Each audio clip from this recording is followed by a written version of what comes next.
जिला स्वास्थ्य समिति पक्षरु चक्षुदान पक्ष पालित। केन्द्रापड़ा जिला स्वास्थ्य प्रशासन पक्षरु 39तम चक्षुदान पक्ष पालित हो जाइछि। एही अवसर में गुरुवार सकाळे एक सचेतनता शोभायात्रार आयोजन करा जायतिला।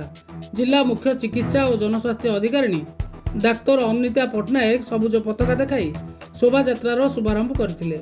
अतिरिक्त जिला चिकित्सा अधिकारी डाक्तर प्रमोद कुमार प्रहराज, डाक्तर अजय कुमार साहू, चक्षु विशेषज्ञ डाक्तर मंजुश्री पाणिग्राही, वीरेन्द्र कुमार सेठी, जनस्वास्थ्य जोगाजोग अधिकारी Shrimati Minati Mahapatra, ANM training centre अध्यक्षा समेत कर्मकर्ता और छात्र छात्री माने शोभायात्रा रे पुराना मेडिकल परिसर बाहरी सहर परिक्रमा करने सह चक्षुदान महतदान बोली एही वार्ता बांटी।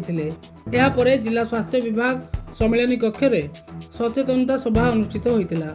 मृत्यु पर आपण चक्षु दुनिया देखिपार बोली मत व्यक्त करथिले। कार्यक्रम रे चक्षुदान पाई समस्त शपथ ग्रहण करथिले।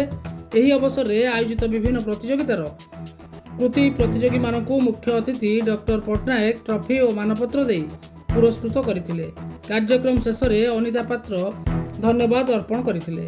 केन्द्रापड़ारू अनिरुद्ध दास को रिपोर्ट, न्यूज एक्स ओडिया।